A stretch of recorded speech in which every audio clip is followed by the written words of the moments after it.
I'm Isabella and you're listening to Zeno.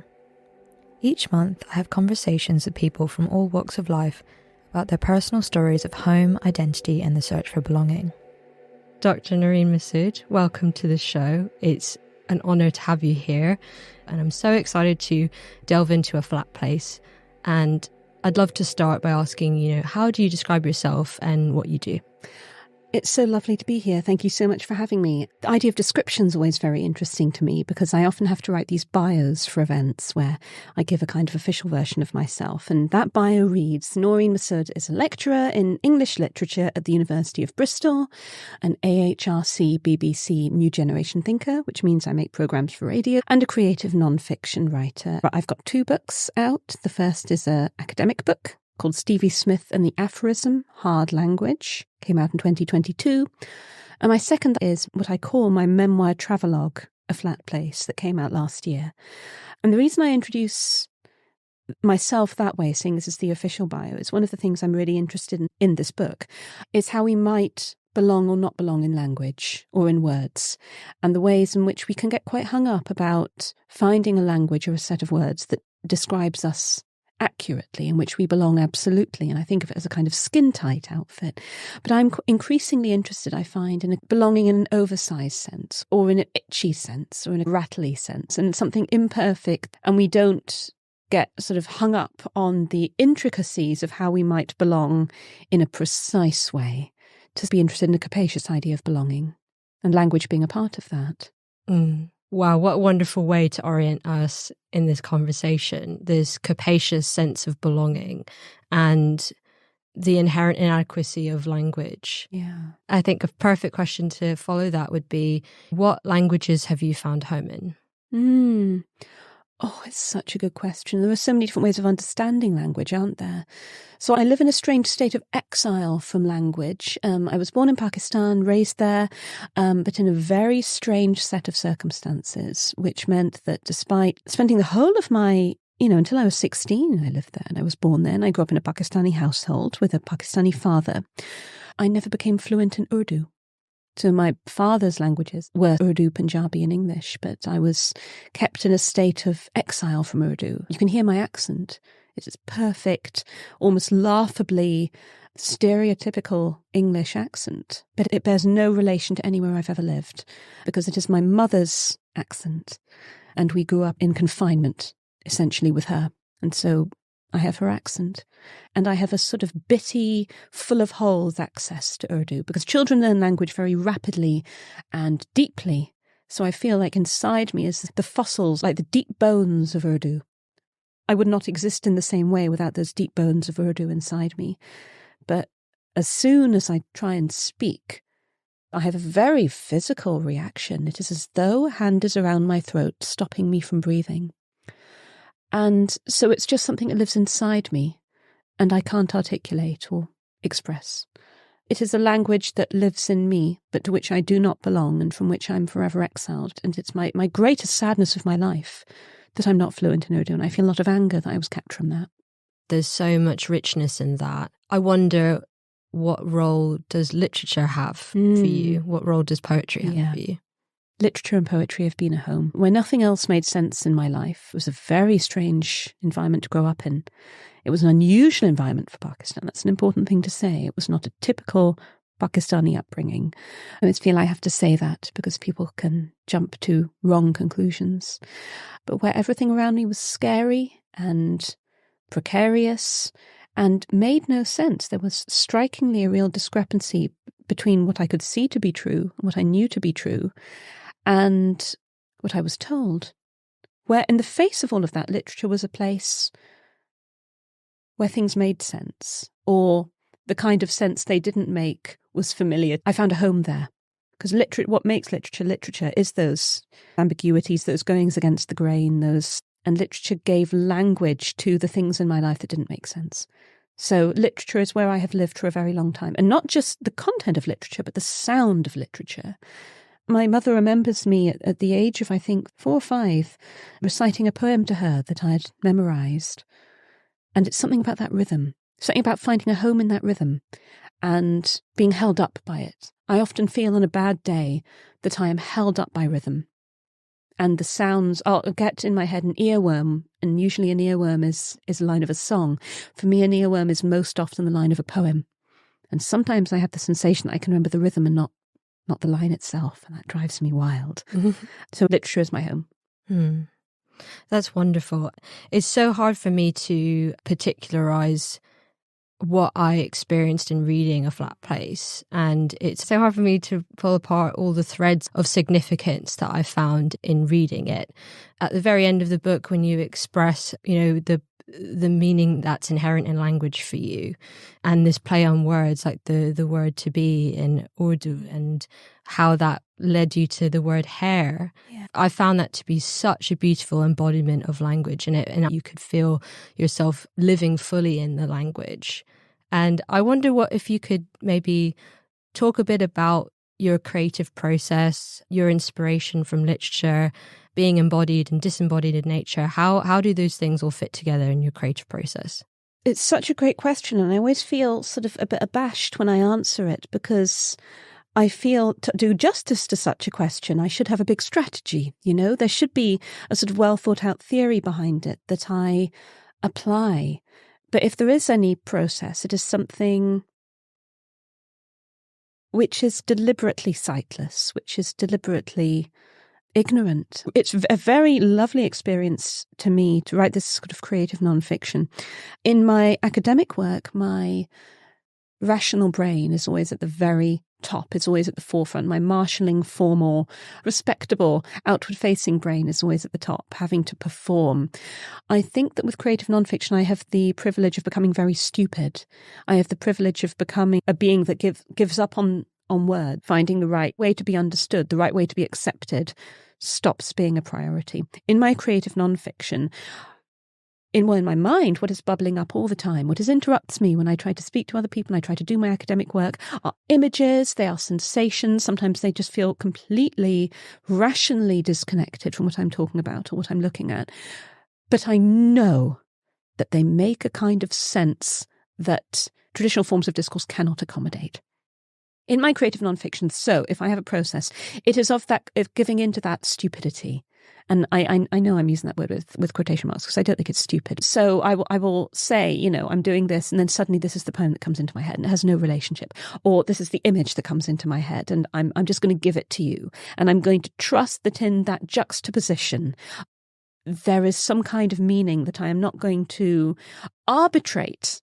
Because any arbitration I couldn't make to say, I think that's why the image popped up, I think that's what it means, it would be inadequate, but more than that, it would be a minimization. I would be encouraging the reader to badly translate the image or the poem or the sensation into something lesser, because the logic of language as communication can only accommodate so much, and there's so much it can't say. So I guess I allow myself to leave the reader in that discomfort of having to work in a realm that can't maybe be translated easily into a ready-made, packaged piece of information. And I've come to trust that process more as I work.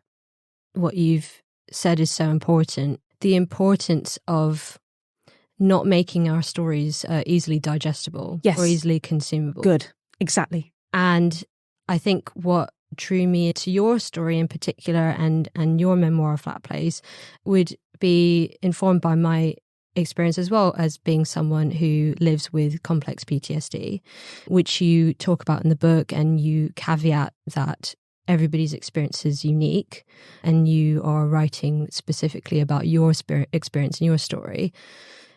And I think what you've said aligns so beautifully with this sense of life world, making your own world. And I think for me, I found that with C-PTSD is there's this robbing of your own sense of life world. And I found it beautiful to see you pull apart all those pieces of what your world actually means and looks and feels like without that arbitration. C-PTSD can so often teach us that what we are experiencing is not real. It doesn't exist. It doesn't matter. To be inculcated into complex PTSD is to freeze out our life worlds, as you say so well. And one of the good permissions we can give ourselves is to reattend to the illogics of our world. I couldn't agree more. And there are so many points in the book that I think express that sense of building that inner landscape, building that inner map of you and how you want to be in the world. And I think it was in the last chapter, The Way Home, and you're talking about how Pakistan is something that's crystallized within you when everything's dried up. And there's something so beautiful about that. And I found that sense of inner landscape to be so powerful towards the end. And it shows that the explorations we can have in nature and with the more than human world can really facilitate that inner sense of belonging and that inner map of belonging. Absolutely. There's lines of relationship that do not take predictable or familiar forms. And yes, they can, and they might be with, and so many books are about finding them in the grandeur of nature, right? In the mountains or whatever. But the trivia of it, right? Like you might have, one of my good friends says that he feels happiest and most alive in a power station, or looking at a power station, or at the kind of overhead pylons. And it's in the ignored, the unarticulated, and in relationships which don't make necessarily the same demands as socialized human beings.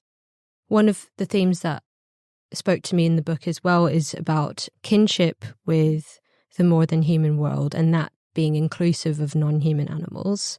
You write about your relationship with your cat. Yeah. Which really touched me. And speaking personally here, I'm desperate to adopt a cat myself. I hope you get to. Honestly, it was so life-changing. I had no idea what it would change for me and what it would make possible for me to have that relationship with another living thing. My question is, what did being in relationship with your cat, Morven, what did that change for you in terms of your sense of belonging? And you write about this in the book and in the chapter on Orkney when you go there with your mum. There's something so beautiful there around like mothering and being mothered and the role of non-human animals in that experience. I wonder if you could talk a bit about what you learned about your belonging from your cat. So I suppose I should start by saying that I might talk in the next few minutes about sort of suicidality, but yes, or sort of passive suicidality. So just if you're listening and that might be a problem for you, that might be a moment to, take a step back. Until Morven came along, and to an extent still now, I live my life with a sense that life was very optional, that there was much about it that was kind of exciting or interesting or beautiful, and there were consolations like books. But fundamentally, I was living on borrowed time. I did not expect to live this long.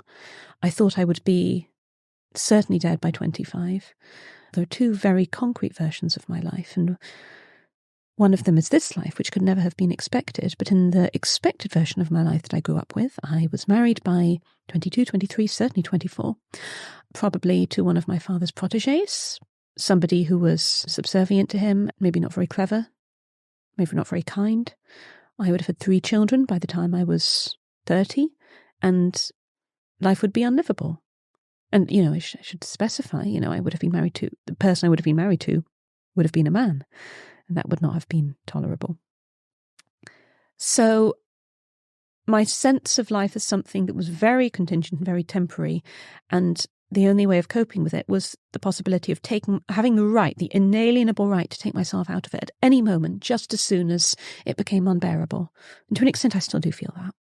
To an extent, I feel that everything has happened after the age of 18 has been so unimaginable and unexpected and just a wonderful added bonus, not something I ever felt I had the right to. And so when it stops being good, I can go. What Morven did, and she entered my life when I was really at a very low point, and when sort of leaving the world was something I thought about every day. And I had a really strong sense, suddenly, that I needed a cat. And in the same way, and I write about this in the book, in the same way that I think people in their 30s and 40s often report urgently having to have a baby. And I went out and I started looking for this cat. And in the last shelter I looked, it was a cat cafe that was sort of shutting down and trying to rehome its cats. I met Morven, this tiny little black cat, who obviously hadn't finished doing all her growing before she was stunted. And I took her home, and the night she came home, they all tell you that the cat's going to ignore you and hide for the first 5 days, but the night we came home, she crawled under the bed covers with me to sleep. And I knew at that point that I could never let anything get so bad again, because what would Morven do? Morven had placed her trust in me and I had to honour that. And Morven died in August 2022, so I had her for nearly 3 very beautiful years. But what she did for me is she gave me practice with the discipline of not even considering as a daily possibility death as an option. So I got out of the habit of immediately going to the idea of death as a reprieve. And that habit is much less now. So she showed me how to stay in the world, really. And I know that there will be times where periods where I don't feel like that. And I don't feel, and I go and I return to feeling a great deal as I did before Morven came along. But what a blessing to have had that practice for 3 years. And to know, to have the ingrained muscle memory of wanting to stay for someone. Thank you for sharing that. And you have this line in the book that just floored me, but it was around Morven being a speed bump on the road. Yes, exactly that. This little black fluffy speed bump. Yes, exactly. And he was so small but so powerful. It was wild. I've been volunteering with a suicide prevention charity for 4 years, recently left, but the experience of sitting beside people at that time has transformed my life. Really? We share so much in our experience of being human beings, but we're all so unique and different. Morven gave you something there that was ineffable, really, in some ways. I mean, somewhat a speed bump, but also somewhat not a speed bump, something greater than that. Absolutely. And there's a kind of jokey resentment in the idea of the speed bump, isn't there? But also such gratitude to it. And what Morven made possible that human relationships couldn't was an intermittent intimacy, I guess. With a cat, you do not have to perform in your face because cats don't understand facial expressions and they don't do them in the same way as humans. You can tell what a cat is thinking. Of course you can. Often you can tell what a cat is thinking in the moment. But they don't care what your face looks like.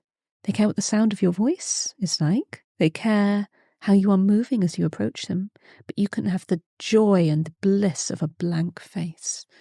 You don't have to be in this effortful performance of being okay in the same way that you have to with a human and actually with a dog as well. A dog cares what your face looks like. A cat doesn't. So able to just exist without having to perform. That different way of communicating is a direct path to feeling like you belong to each other. Right? In the book Interspecies Ethics, I forget the name of the philosopher, but she talks about this privileging of human ways of communicating. And I'm interested in how we might be able to tap into more non-human animal forms of communication. And that as being a way of home building. And it's interesting to me that, you talk about Morven in multiple points in the book, but it seems to come to a head in the Orkney chapter where you go there with your mother and there's this conversation between you two ongoing. And you choose to end the chapter with Morven. And something felt very powerful about that to me. There was a devastation when I was in Orkney because Morven had just been diagnosed with really severe kidney damage. And it was astounding because there had been no signs of it. There had been no signs. One weekend she threw up twice. And I thought, it's probably fine. She's eating fine. She's devouring her food as usual. But, I should probably just go to the vet just to make sure. And I went to the vet. The vet was like, it's probably nothing. But if you really want, I'll do blood tests because, she's a young cat. But, fussy owner, I'll do some blood tests for you. And I was like, let's do that. Sorry. And then the vet called me and was like, I'm really sorry. You need to get her to hospital right now because her kidneys are in acute failure. And I felt, and it sounds a ludicrous thing to say, but I felt this sense of betrayal because I was so close to Morven and we communicated every day. And it sounds so ridiculous, but I couldn't understand why she hadn't told me. It's like, why didn't you tell me you were uncomfortable? They show so much, but they also hide so much. And I went to Orkney with my mother while Morven was ill, and I was very worried about her all the time and sort of thinking about her and hoping she was okay. I left her with a great cat sitter. But at the same time as I was talking to my mother and that sort of complex relationship that we have, where I love my mother very much, but I'm not sure we're very good at understanding each other, as is the case with so many mothers, right? It's sort of intrinsic to the mother-child relationship, perhaps specifically the mother-daughter relationship, because you are so like your mother and terrified of that often. And the mother thinks you are like her and cannot bear you not to be like her, but also cannot bear you to be like her. So all these really interesting things going on.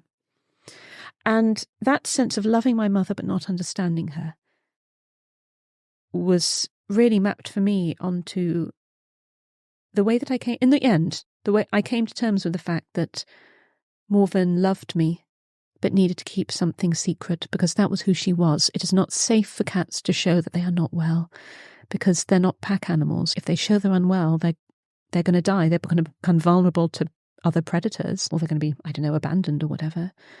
So to kind of juggle that thing that there was this love between us, but this big thing could never be shared. Yeah. It mapped in the end onto how I decided to configure the relationship with my mother. That we loved each other, but a key part of that relationship had to be distance.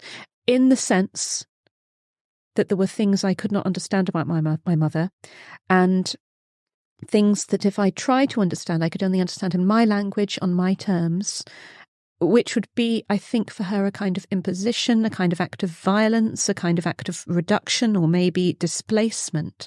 And so the most connecting thing I could do with my mother was to describe rather than diagnose, was to log what we said to each other, how I felt. Again, the image that came up, the sensation, to log them rather than jumping to a simplistic conclusion. And for that attention in itself to be an act of love, to say that I cannot draw a conclusion about you, and doesn't mean that we don't love each other. And that inconclusiveness is, in a way, a sort of ongoing way of honouring you and keeping all the possibilities about you alive and in play. I think that speaks so much to the capaciousness of our relationships and their potential. How these interactions with the more than human world or with non-human animals kind of inform your ethics. Yeah. And as you say, like that understanding of your way of relating to Morven then informed your relationship with your mother in a way that better represented the fullness of her. I'd like to turn to landscapes. You know, a huge part of the book is being in flat landscapes, yes, and the meaning that they have for you. And you go through different flat landscapes, including Newcastle Moor, Orkney. I would love you to read a page. And this is the final chapter, The Way Home. A flat landscape stretches out blandly. It says nothing and it hides nothing. It takes everything that's happened on it and to it and smooths it out till there's nothing to see. Nothing to love either. None of the rises and falls which signify feeling and life. It's not a place people can empathise with. It's not a good victim. Its suffering doesn't seem to matter. Easy to read it as empty, something waiting passively to be exploited. In fact, something made to be exploited, built on, used, farmed, eliminated. So we heap more on it, more and more, or we leave it to be waste.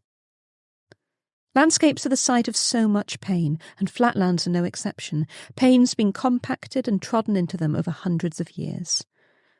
In North America, the endless prairie beckoned white settlers towards a spare, unspooling horizon. Culturally specific ideas of efficiency and waste avoidance led them to colonize and build on those prairies, whether rich and fertile or hard with sod needing to be coaxed out of the earth. But of course these lands were not empty, convenient as it was to think of them that way. Pretending that they were was an act of violence against the indigenous people who lived there, who still live there, whether or not it is convenient for the West to admit it. The flatlands I have loved also contain the stretched pain of people of colour forced into difficult, dangerous work by border regimes, or omitted from histories where their presence is an inconvenience. The human zoo on Newcastle Town Moor, quietly buried in the archives. The cockle pickers who died on Morecambe Bay. The seawall built by Chinese migrants who laboured and endured and risked themselves for our war, only to be written out of it. But Britain prefers not to know quite what goes on in its flat places. When it turns its eye there, all there is to see is the wet sky and the sand, and the wind rattling in the leaves of the shrivelled waymarkers. How and what do we know? A flat landscape tells me that we can never really know ourselves, let alone anyone or anything other. And so it gives me an ethics to live by. We think we need to empathise, to feel another person's feelings in order to relate to them and care for them. But we can never penetrate into others, feel what they feel, see what they see. All we can do is to believe what people tell us, even, perhaps especially, when we can't ourselves understand it. My life in Pakistan, I think now, was like a bare field, with nothing to strive towards or hope for, and wind blowing hard straight across that flat space. My years in Pakistan will haunt me all my life. I move my mind over its stretches, in small circles and in large ones. But Pakistan isn't the flat place. One is often misread. One is especially often misread if one is a woman of colour. So, the flat place is not Pakistan. Pakistan is not the place of trauma, of lack, of pain.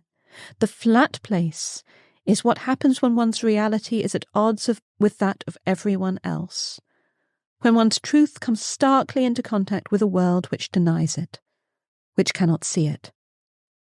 Pakistan was the real part of my life. When I boil my life right down, what crystallises round the edges and flakes off is Pakistan.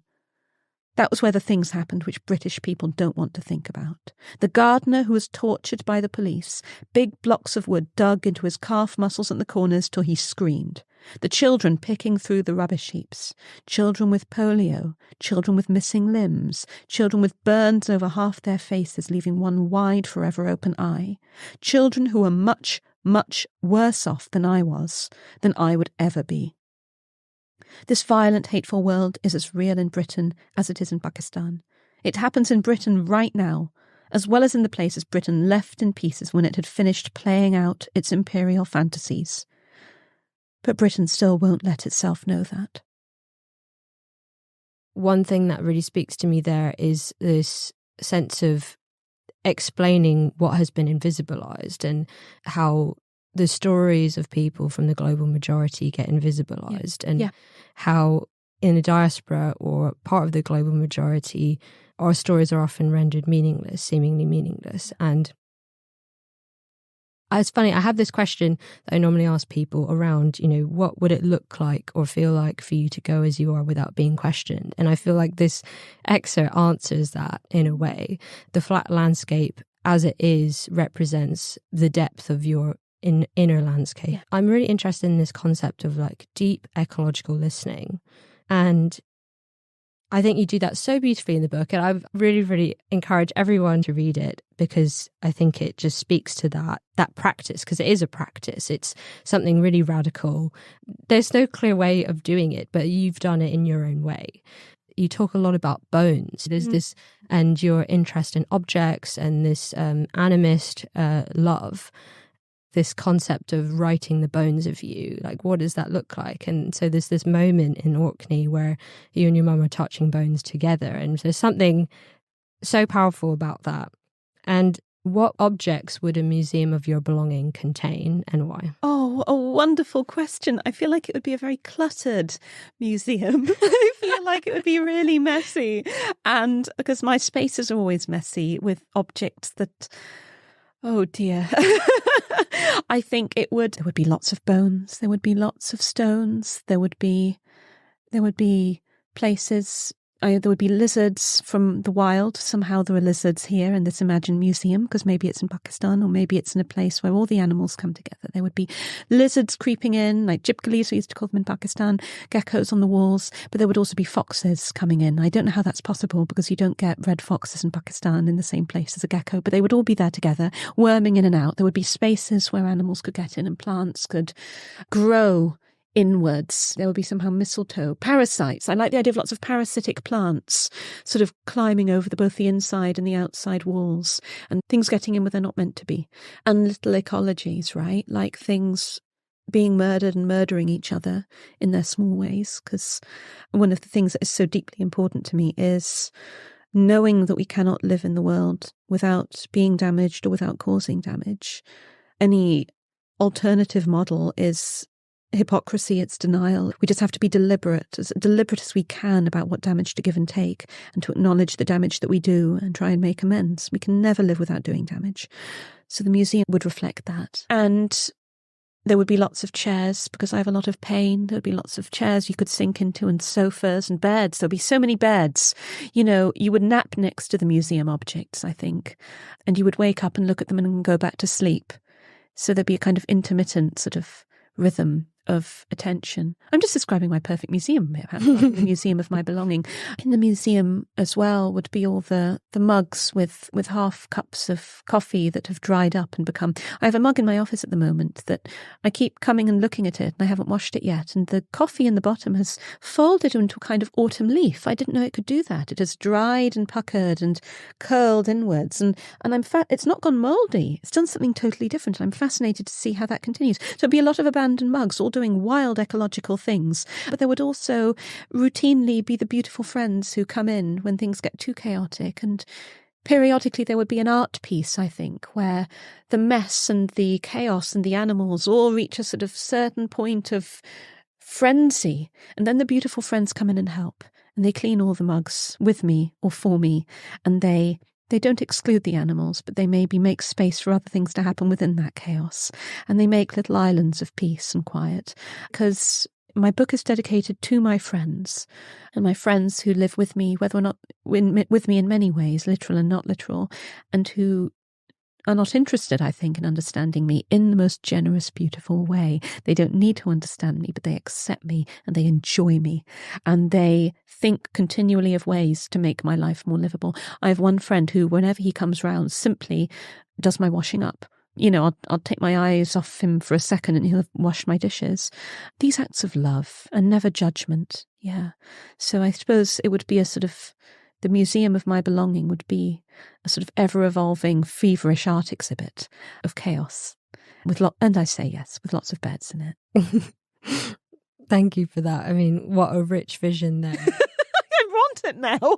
I want it too. And it's interesting that you speak of it in this kind of chaotic sense, but it brings me... I saw this past year in Berlin, I went to an exhibit, and I think it was by an artist, I think his last name's Tor, but he takes taxidermy animals and places them in kind of positions of dying in the museum floor. Great. So he has this... I didn't see that. He has this fox that's just lying dead in the middle of the museum floor.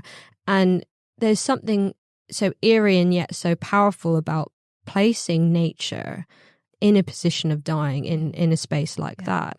And he has another collection of works also with taxidermic animals where he kind of inverts this predator-prey dynamic. So instead of the predator pinning down the prey, it's the other way around. So you see a pigeon pinning down a fox. And there's something, I think, that aligns with that kind of vision there that you have for your museum of belonging. It's living with the conflict. Yes. Living with the supposed binary, right, of violence and love, that these things kind of coexist together. Completely. Yeah. I'd love to ask you, what does home taste, sound, smell and feel like?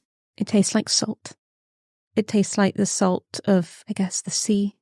And salt is this really crucial role, I think, in the South Asian imaginary.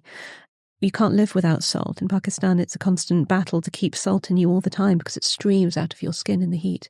There's this long history of the vital nature of salt and the way that salt was controlled and taxed by the empire. And so one of the great sort of like stands in the move towards independence was the salt march, where Gandhi goes to the sea and picks up a handful of crystallized salt on the edge of the sand and holds it up. And it's like, we're going to resist. We're going to make our own salt. We're not going to buy the British salt, So the salt is an act of resistance and life, but also this source of... Salt is always promising to poison us, right? Like, salt dries us out, salt parches us, and in the end salt desiccates us. There is always, again, this battle between life and death and the taste of salt. And then to lick salt is unbearable, but also like wakes you up with like, you know, it is one of those sensations which, like cold water, which sort of leaves you gasping. Home tastes like salt.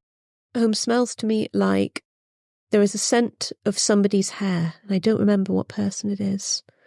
There's a scent of somebody's hair that when I smell it, I'm taken back. I don't know what it makes me remember, but it makes me remember something. And I don't know if that something was good. I don't think it was good, what I remember. But I know that's something at the core of me. And sometimes home is not a good place, you know. Sometimes home is a place of violence and danger and unsafety. We assume that home is a place of security. So that's, I would say, what it smells like to me, because I want to honour the terror of the home space. What it sounds like is there is a kind of buzz you get in silence, and once you tune into it, it becomes intolerable. To me, it is the absolute joy of being unobserved, the elation of, and the sense of wild, open, flat, and I mean flat in the most rich sense, right? To be flat, to say something flatly, is to say something with intensity. We assume that flatness is emptiness, that it's vacancy, but flatness is fullness. Flatness is something so full and so sure of itself that it does not need your response. It does not need your validation. And so home for me, and this is the sort of, that's the goodness of home, right? I am at home when I have that sensation of being in the presence of, I suppose, the potential of what this world can be, where everything is so full and so full of potential, and it is mine to navigate on my own, unobserved and uncontrolled. And that is the sensation I get in a flat landscape. Finally, if anybody wants to find out more about your work and follow you, where can they find you? I'm on Twitter as Noreen Masud. I'm on Instagram as Noreen_Masud. I have a website. I also have quite a lot of detail about my work on my university page at Bristol. Thank you so much, Noreen. Hi friends, thank you so much for listening to Xeno, a podcast which is all about home, identity and the search for belonging. I'm so grateful to be sharing these conversations with you to help build a more nuanced picture of what belonging means in our world today.